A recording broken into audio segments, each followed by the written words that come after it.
Hola amigos. El otro día hablamos de que un politólogo ruso en buena conexión con el Kremlin pronosticó que si Estados Unidos provocara un accidente en la central nuclear de Zaporizhia, o cualquier otra, Rusia lo consideraría como un ataque nuclear a su territorio, y podría contestar con un ataque nuclear en Washington y Londres. Pues bien, también estos días ha sido saboteado el tendido eléctrico que lleva energía a la central nuclear rusa de Kursk, además de nuevos ataques a la de Zaporizhia. Como si de verdad Estados Unidos quisiese provocar catástrofes nucleares en Rusia y Ucrania. Pues me parece que de tanto ir el cántaro a la fuente, se suele terminar rompiendo, y ahora ya no es que lo diga un politólogo, lo dice todo un embajador ruso, en la embajada de Rusia en Estados Unidos. El Servicio Federal de Seguridad ruso informó que los días 4, 9 y 12 de agosto, en el distrito de Kurchatov de la región de Kursk, grupos de sabotaje ucranianos volaron 6 torres de líneas eléctricas de alta tensión de 110, 330 y 750 kilovatios, a través de las cuales se alimenta la central nuclear de Kursk de energía, dice el informe. Como resultado del sabotaje, hubo una violación del proceso tecnológico de operación de la planta de energía nuclear. Pues ahora, no es un politólogo, sino que la Embajada de Rusia en Estados Unidos alertó sobre una posible confrontación directa entre potencias nucleares. Si Washington no toma en cuenta la seguridad y los intereses de otras naciones, con las que no coincide ideológica o políticamente. Luego de que la Casa Blanca acusara a Moscú de que no se adhiere a los compromisos y acciones de una potencia nuclear responsable, la Embajada de Rusia en Washington criticó que el señalamiento lo haga el país que en 1945 lanzó bombas atómicas contra la población civil de las ciudades japonesas de Hiroshima y Nagasaki.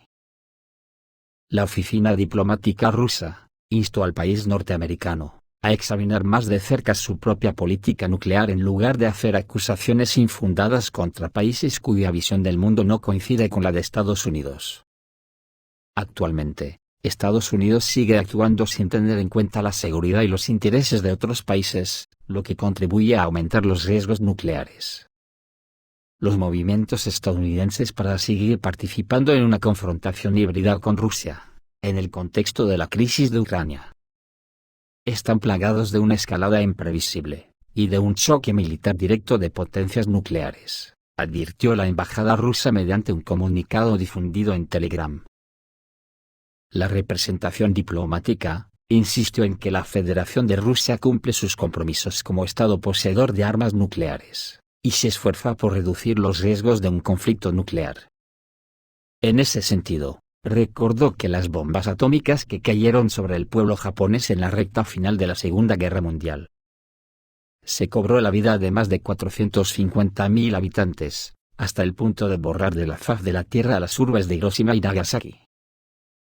La retirada unilateral de Estados Unidos del Tratado de Eliminación de Misiles de Corto y Medio Alcance, y la denuncia de la participación en el Tratado de Cielos Abiertos, han supuesto un importante golpe para los regímenes de transparencia y control de misiles nucleares, recordó la Embajada de Rusia en Washington.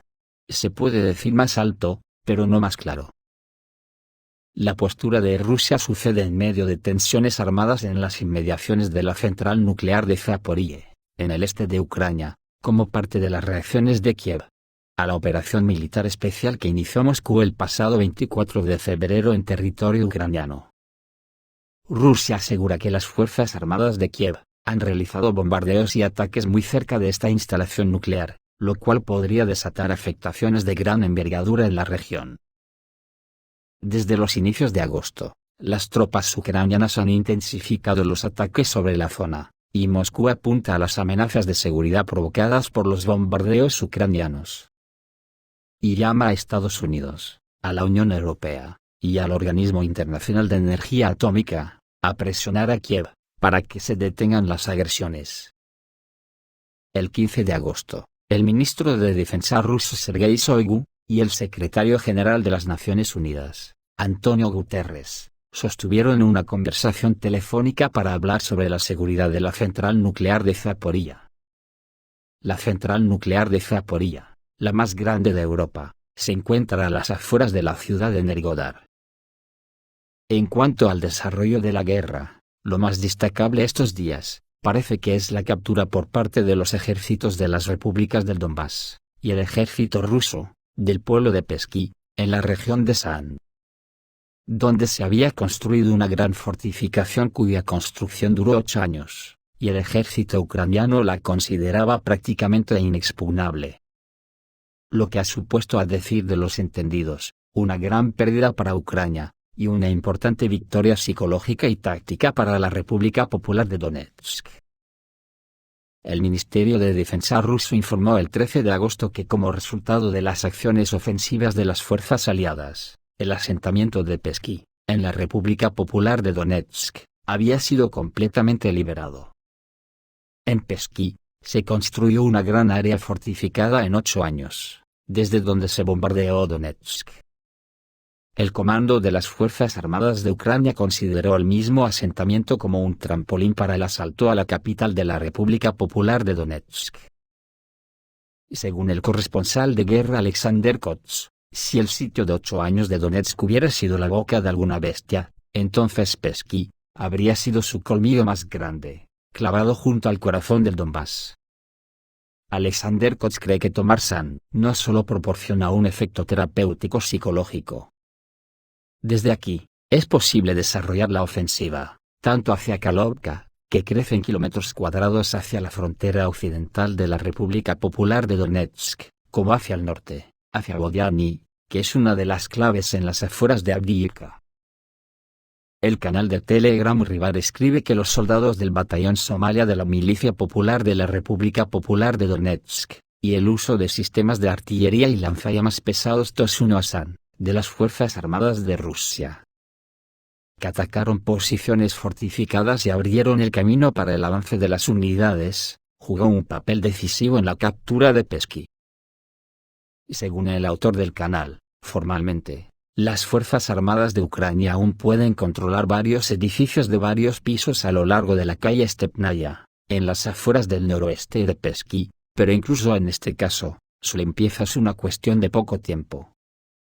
Después de la liberación de la aldea de Sans, Nevelskoye puede convertirse en una de las direcciones para una mayor ofensiva de las fuerzas aliadas en la dirección de Donetsk, señaló Rivar. ¿Hubo un error de cálculo del mando de las Fuerzas Armadas de Ucrania? Los canales de Telegram ucranianos escriben sobre el error estratégico del comando de las Fuerzas Armadas de Ucrania. La exposición de este sector del frente en aras de una victoria mediática en la batalla por Kherson.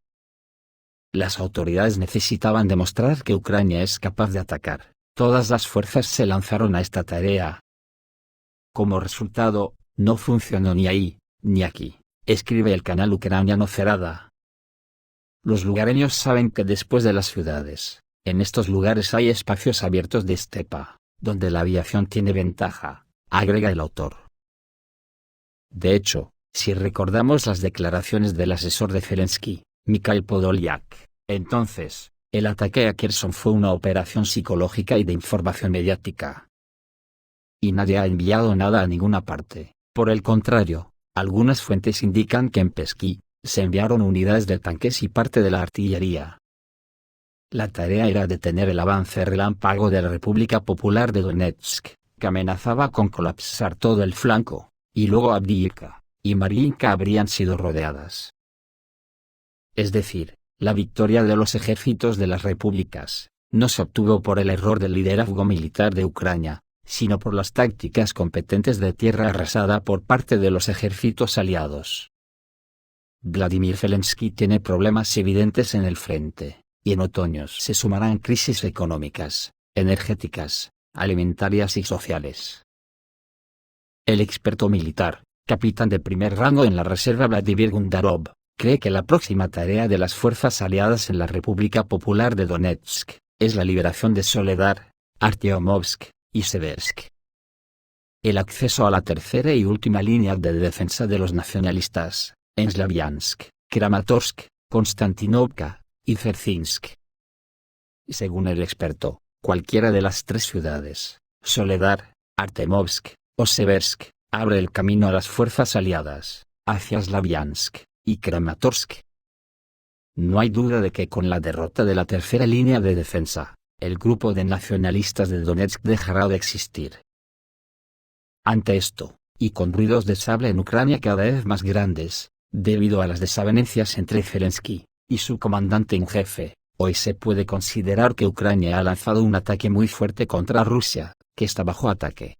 Sobre todo de comandos especiales que están creando explosiones en varios sitios de Crimea, y Rusia, siendo lo más preocupante las acciones contra las centrales nucleares. Y no nos engañemos, todo está dirigido por la OTAN, luego lo que ocurra, si ocurre alguna catástrofe nuclear, será blanco y en botella. Y lo dice un embajador ruso. Esto es todo amigos, reciban un saludo.